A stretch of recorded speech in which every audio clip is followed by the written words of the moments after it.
এটা তো গেল, আমরা ট্রেনিং নিলাম এবং এটা আমরা কন্টিনিউ করব। কিন্তু আজকে আবার আমি ওনাকে আরেকটা জিনিস বললাম যে এটার তো একটা মেনটেনেন্সের ব্যাপার আছে। তো এই মেনটেনেন্স ওনার ওখান থেকে এসে করে দিয়ে যাবে এটা হবে না, আমার এখানে সে ক্যাপাসিটিটা বিল্ড আপ করে দিতে হবে, যাতে করে আমাদের লোকজন নিজেরাই এটার মেনটেনেন্সটা করতে পারে। তো আমরা আশা করি সেটা ওনারা আমাদেরকে করে দেবেন। এখন এই যে বাংলাদেশ, এই বাংলাদেশে একটা তো গেল আমাদের আহতদের বিষয়টা। বাংলাদেশে হলো একটা, আমার কাছে মনে হয় অ্যাক্সিডেন্টের ডিপো। যখন তখন যেখানে সেখানে গাড়ি করে যাচ্ছে, হুন্ডা ভেঙে যাচ্ছে, মানুষ মরছে, মানুষ হাত পা ভাঙছে, একের পর এক দুর্ঘটনা। তো এই দুর্ঘটনাগুলোকে যদি আমরা, এবং কারা যাচ্ছে, বিশেষ করে আমাদের ইয়াং জেনারেশন, কেউ হাত হারাচ্ছে, কেউ পা হারাচ্ছে, কেউ ব্রেন ইনজুরি হয়ে যাচ্ছে, কেউ স্পাইনাল কর্ড নষ্ট হয়ে যাচ্ছে। তো এদেরকে ট্রিটমেন্ট করার জন্য এই যে একটা বড় সুযোগ আমাদের সামনে আসলো, এইটাকে আমরা যেন কাজে লাগাতে পারি।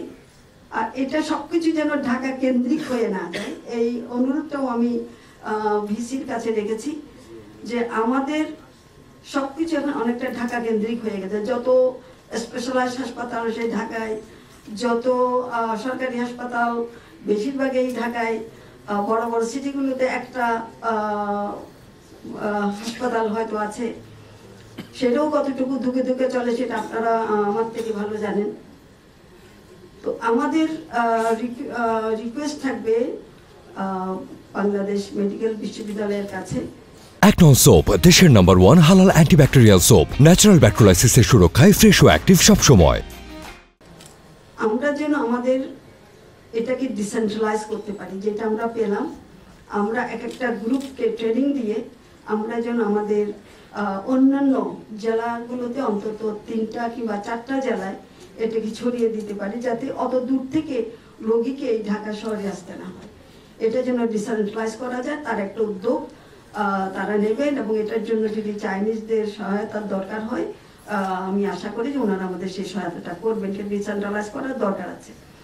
এটার সাথে আবারও বলি, আমাদের এই সেন্টারটাও যেন সাস্টেইনেবল হয়। সরকারের উপর মুখাপেক্ষি হয়ে থাকলে সরকারের মর্জির উপরে নির্ভর করবে আমি এটা কখন পাবো না পাবো, আমার সক্ষমতা আমাকেই অর্জন করতে হবে। তো কাজে এই সেন্টার জন্য নিজের থেকেই যেন সক্ষমতা অর্জন করে, ডিসেন্ট্রালাইজ যেন করতে পারে, এই কামনাটা আমি করব। মানুষ স্বপ্ন দেখে, স্বপ্নই এবং স্বপ্নের সাথে যে উদ্যোগ, এই দুটো মিলেই মানুষের এগিয়ে নিতে সাহায্য করে। তো আমরা সবাই মিলে, এটা একটা স্পেশালাইজড হাসপাতাল, এখানে অনেক বড় বড় কিছু হওয়ার স্বপ্ন আমাদের আছে। আমরা এটাকে কেন্দ্র করে যদি আরেকটা স্বপ্ন আমরা দেখি, বাংলাদেশের বিভিন্ন জায়গায় এই সেন্টার ছড়িয়ে যাবে, মানুষকে চিকিৎসার ক্ষেত্রে অনন্য দৃষ্টান্ত স্থাপন করবে। এগুলো স্বপ্ন দেখলেই স্বপ্ন বাস্তবায়ন, বিশ্বাস এই কাজটা আমরা করতে পারবো এবং মানুষের কাছে আমরা সহায়ক হয়ে পৌঁছাতে পারবো। মানুষের দুর্ভোগ কিন্তু অনেক বাড়ছে। একটা মেয়ের পাটা যখন চলে যায়, হাতটা যখন চলে যায়, তখন সে সত্যি সত্যি বড় নিঃসহায় হয়ে যায়।